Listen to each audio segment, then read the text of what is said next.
Bonjour, je suis vraiment très heureuse de vous retrouver en cette rentrée pour continuer nos rencontres du vendredi. Je vous ai laissé avec 8 minutes pour la Bible et je vous propose cette année de changer un peu le format et de changer un peu le contenu. Alors je vous propose cette année plutôt 5 minutes avec la Bible. Quel changement? D'abord un format un peu plus bref et ensuite, au lieu de systématiquement partir d'un texte biblique, je vais essayer de répondre à certaines questions que nous nous posons tous. Je pense aussi d'ailleurs que vous aussi vous avez des questions. Vous pouvez donc me les envoyer sur mon mail florence.blondon@etoile.pro et j'essaierai d'y répondre. Voilà. Donc, je vous donne rendez-vous chaque vendredi à 13 h pour 5 minutes avec la Bible. Et pour cette première rencontre, eh bien, nous allons commencer par le commencement, avec une question que, en ce moment, nous nous posons tous. Où est Dieu? Mais qu'est-ce que fait Dieu? Mais qui est-il finalement pour nous laisser, nous les humains, dans un tel désarroi?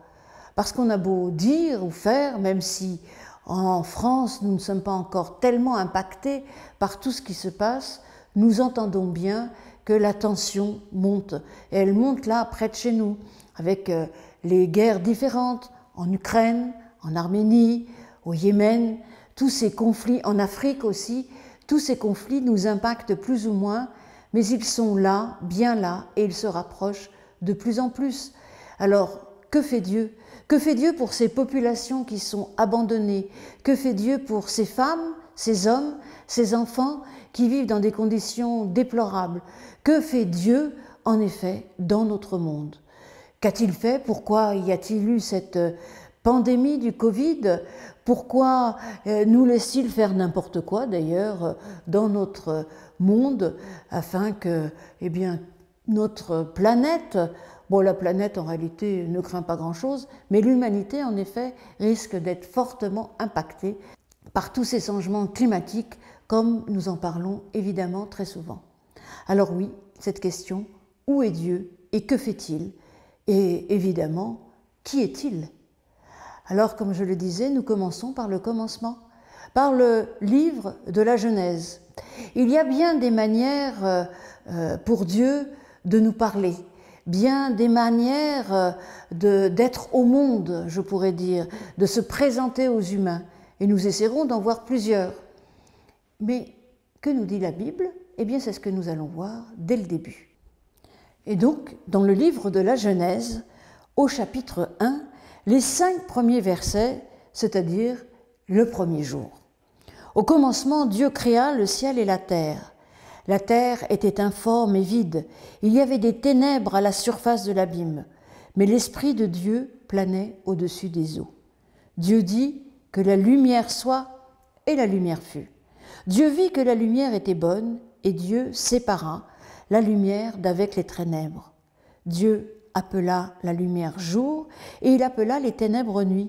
Il y eut un soir, il y eut un matin, ce fut le premier jour.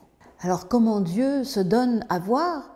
Je dirais plutôt comment Dieu se donne à entendre, parce que dans ce texte, Dieu est parole, et Dieu dit. Cela revient 10 fois d'ailleurs dans ce chapitre 1 du livre de la Genèse. Dieu dit, Dieu est parole, et par sa parole, il ordonne. Le chaos s'ordonne, ce que l'on a traduit par informe et vide, en fait c'est le tohu-bohu, c'est le chaos. Donc la parole de Dieu est une parole qui ordonne. Mais la parole de Dieu se fait aussi entendre à travers nous, parce que ces 10 paroles de la Genèse nous renvoient aux 10 paroles, c'est-à-dire les 10 commandements, où Dieu nous donne finalement la marche à suivre pour ne pas revenir au chaos. Cette loi qu'il nous donne dans le livre de l'Exode, au chapitre 20, eh bien, c'est une loi qui est là pour nous libérer et nous empêcher que le chaos advienne entre les humains. Alors, essayons nous aussi d'entendre la voix de Dieu qui a retenti il y a très longtemps, mais qui retentit encore et encore tous les jours grâce à ces Écritures, grâce à cette Bible que nous lisons. Mais ce n'est pas toujours facile de lire la Bible. Alors, dès ce premier chapitre, dès ces premiers versets, nous apprenons que le souffle de Dieu plane. Le souffle de Dieu, c'est son esprit. Et en effet, pour comprendre, pour entendre Dieu, pour se mettre à l'écoute de Dieu et essayer de répondre à son appel pour construire un monde meilleur, il nous faut son esprit. Bien, c'est déjà pas mal, mais il y a d'autres manières pour Dieu d'être au monde. C'est ce que nous verrons la prochaine fois. À bientôt.